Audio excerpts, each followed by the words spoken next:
안녕하세요. 핑크노트 콕쌤입니다. 자, 오늘의 문제는 가정방문을 통하여 보건사업 수행 시 방문해야 할 대상자의 우선순위로 옳은 것은? 이라고 되어져 있어요. 자, 여러분들이 이 문장은 아마 지역사회 간호에서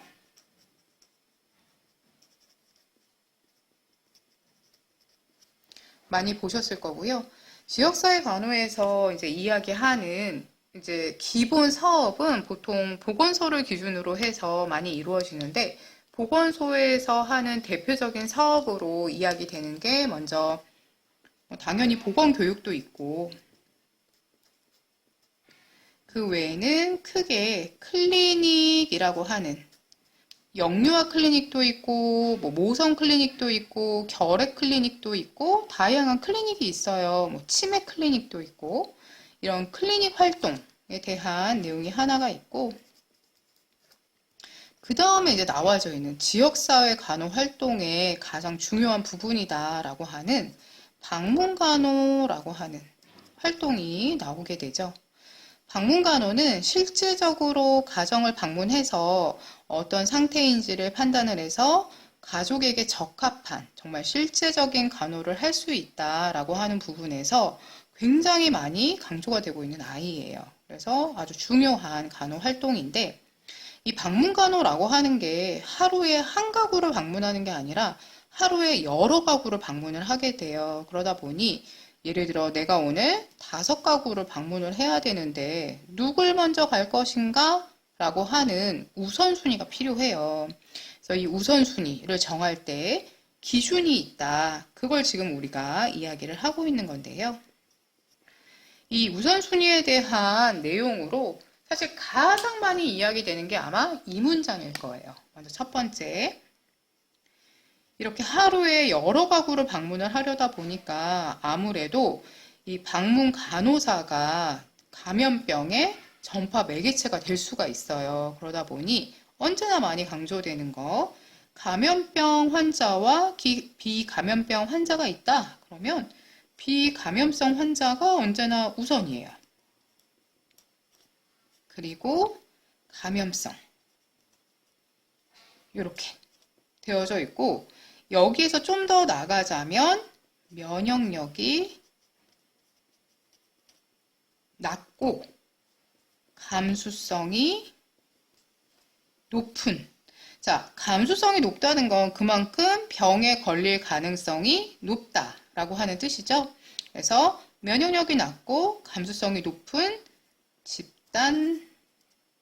집단이라고 하면 또 헷갈리실라나요? 가족 먼저 이렇게 봐주시는 게 중요합니다. 그래서 언제나 처음으로 그러니까 처음으로 방문하는 가구가 미숙아 또는 신생아 이런 것들로 이제 우선순위가 좀 정해지게 돼요. 자, 그 다음에 요거 말고 이제 여러 가지 내용들이 있는데, 예를 들어서 이렇게 사람들이 이렇게 모여 있는 곳이 있고, 그 다음에 이렇게 한 가구 띄엄띄엄 있는 경우가 있어요. 그런 경우에는 이왕이면 사람들이 모여 있는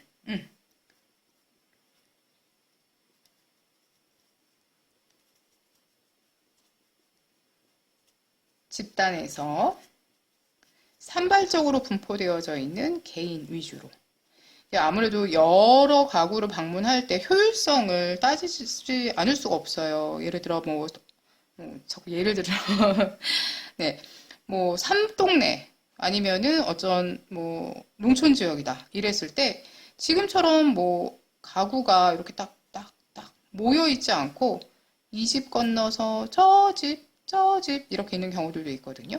그러면 이 모여 있는 집들 먼저 방문하고 이렇게 산발적으로 흩어져 있는 집을 방문하는 게 효율성에서는 좀 더 좋겠죠. 그리고 급성질환과 만성질환이 있다면 보통 급성질환을 먼저 방문을 하게 되고요. 그 다음에 만성질환을 방문을 하게 될 겁니다.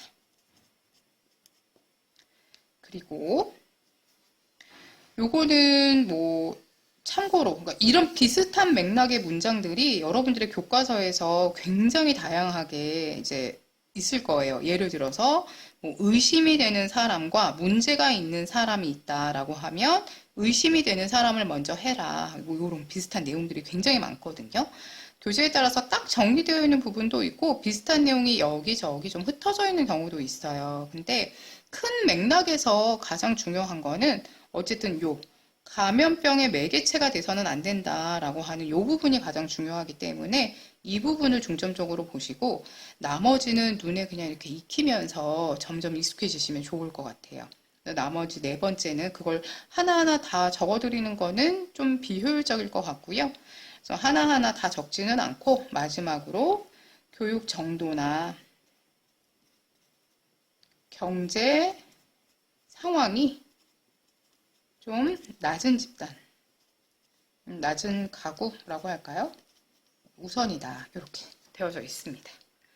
자, 그래서 우선 문제로 가장 많이 나온 건 아까 말씀드렸던 첫 번째, 비감염성, 그리고 감염성. 그래서 면역력이 낮은 사람, 감수성이 높은 사람이 먼저다라고 이제 기억을 해주시면 좋겠습니다. 그럼 문제를 가지고 한번 적용해 보겠습니다. 자, 문제는 가정방문 계획 시 하루 동안 방문할 가정의 순서로 옳은 것은 이에요. 아까 제일 처음 뭐다? 면역력, 감수성 요 두 가지 봐야 되고 감염병, 비감염병 있으면 비감염병이 우선이다 라고 했었죠. 자, 그럼 지금 눈에 띄는 게 가장 면역력이 저하되는 것 같은 아이가 누구냐 봤더니 쭉 보니까 신생아가 있네요. 자, 그러면 문장 안에 신생아가 있다면 신생아는 언제나 가장 처음이 될 거예요. 신생아가 가장 처음이고 여기는 처음이 아니네요. 틀렸고 얘도 처음이 아니네요. 틀렸고 얘는 임산부 다음에 신생아? 이 경우에도 임산부보다 신생아가 더 면역력이 취약해요. 그래서 틀렸고 이렇게 보시면 되겠습니다. 자, 그 다음에 누가 봐야 될 거냐? 내용을 봤더니 질환을 갖고 있는 사람들이 있네요. 근데 그 중에서 눈에 띄는 게 결핵 환자. 결핵 환자 같은 경우에는 대표적인 감염성 질환이죠. 물론 2주 이상 약을 복용하면 감염력이 뚝 떨어져요. 근데 이 문제는 그걸 고려해야 되는 문제가 아니에요. 정말 단순한 문제예요. 그래서 결핵 환자라고 하더라도 2주 이상 약 복용하면 감염력 떨어진다는데 먼저 가면 안 되나? 2주 이상 약을 복용했는지 아니면 불규칙적으로 복용했는지 알 수 없어요. 그래서 우리는 결핵 환자라고 하는 감염성 질환은 맨 뒤에 놓을 거예요. 이거 봤더니 너 너무 앞에 있어. 거기에다 그 다음이 임산부네요. 그럼 당연히 전파의 우려가 높겠죠. 1번 아니에요. 2번 봤더니 결핵 환자는 제일 뒤에 가 있네요. 그럼 중간에 봤더니 임산부와 성인. 물론 당뇨병은 우리가 일반적으로 전파되는 그런 감염병이 아니에요. 하지만 임산부, 성인 있으면 당연히 임산부가 좀 더 면역력이 저하될 수 있죠. 이 둘에서 놓고 보면. 그래서 답은 2번이 되는 거죠. 신생아, 임산부, 당뇨병에 걸린 성인, 결핵 환자. 이렇게 보시면 되겠고요. 자, 가정방문 시 우선적으로 방문 관리해야 하는 가정으로 옳은 거래요. 자, 아까 신생아, 미숙아, 뭐 이런 것들 우선순위에 들어가져 있었고, 그 다음에 뭐 급성질환, 만성질환 이런 거 있을 경우에는 급성질환, 그 다음에 경제적 수준, 뭐 교육 정도가 낮은 사람 이런 내용들이 있었어요. 자, 그럼 보겠습니다. 신생아나 미숙아가 있는 가정. 느낌에 이게 우선일 것 같아요. 우선 동그라미. 근데 그렇다고 해서 그냥 나 답. 이렇게 하시면 안 돼요. 왜냐면 나중에 더 중요한 문제가 있을 수 있기 때문에 여러분들은 반드시 끝까지 보기를 다 보셔야 됩니다. 비위관 영향을 하는 무의식 환자 가정이래요. 지금 비위관 영향을 하고 있으니 가정 방문의 대상이 될 수 있어요. 거기에다가 무의식이기 때문에 욕창의 문제라던가 아니면은 여러 가지 합병증이 유발될 수 있기 때문에 방문을 해야 되긴 하겠네요. 그런데 신생아보다는 우선순위는 아니죠. 결핵약을 꾸준히 복용하고 있는 결핵 환자. 자, 결핵 환자 물론 결핵약을 꾸준히 복용하고 있다라고 했지만 아까 말씀드린 것처럼 우리 책에서는 이 지역사회 간호에서는 이 사람이 전염력이 있다 없다 이런 것들을 고려할 필요가 없어요. 무조건 감염성 질환이면 뒤에요. 그래서 얘도 안 되죠. 인공 항문을 가지고 있는 대장암 환자 가족. 물론 암이라서 전파에 우려는 없지만 이 신생아보다는 좀 더 면역력이 높겠네요. 그래서 신생아가 먼저. 얘는 아니다. 고혈압 노인이 있는 가정. 네. 2번부터 4번까지는 다 가정 방문의 대상이 될 수는 있지만 우리가 우선적이다라고 할 때 감염력이란다. 감수성, 면역력 이런 부분을 고려한다라면 답은 1번 이렇게 보시면 돼요. 이 문제를 헷갈려 하시는 분들이 계세요. 근데 이 문제를 헷갈려 하시는 분들은 제가 보기에는 너무 깊게 생각하셨어요. 그러니까 우리가 아까 결핵약을 얘기했던 것처럼 여러 부분에서 공부를 하시면서 익힌 내용이 있기 때문에 이거 이런 경우에는 이 사람이 이렇게 안 좋으니까 먼저 가야 되는 거 아닌가? 이렇게 막 고려를 많이 하시더라고요. 예를 들어 4번 같은 경우에도 암 치료 받으면은 면역력이 떨어지는데 이 사람이 좀 더 먼저 가야 되는 거 아닌가? 라고 생각을 하시는데 지역사회 간호의 이 문제는 아까 말씀드린 우선순위의 틀에 딱 맞춰서만 보시면 돼요. 정말 간단한 내용입니다. 자, 여기에서 제가 하나 더 좀 추가해서 말씀드리고 싶은 게 있어요. 그게 뭐냐면 지금 우리가 하고 있는 요 내용은 가정 방문이에요. 즉 하루에 여러 가구를 방문해야 하는 경우이고요.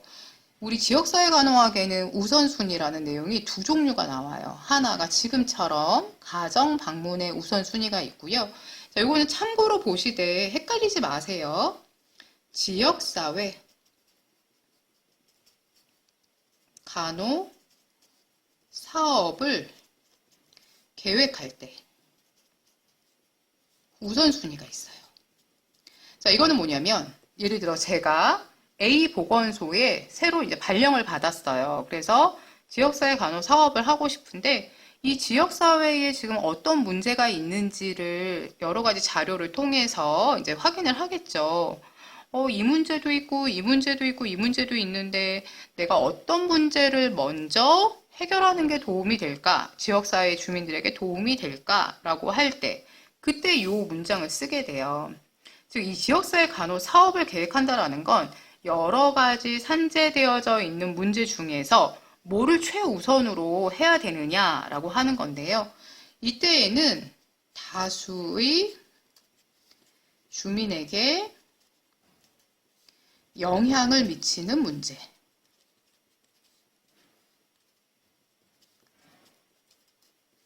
그러다 보니까 급성 감염병인 경우가 좀 많아요. 예를 들어서 우리 지금 모든 보건소에서 뭐 하고 있냐면 코로나에 대한 거 하고 있죠. 코로나 검사. 이런 것처럼.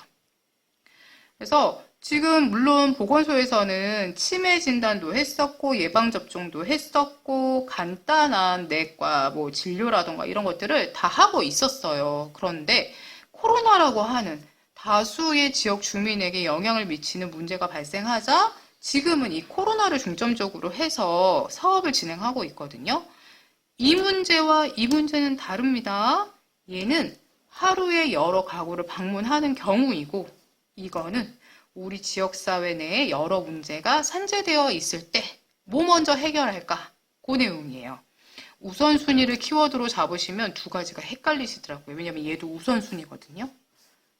그래서 여러분들 문제를 푸실 때 우선순위가 아닌 그 앞의 내용, 가정 방문이냐 아니면 지역사회 간호 사업이냐라고 하는 이 두 가지를 잘 구분하셔서 꼭 정답 맞추시길 바랍니다. 감사합니다.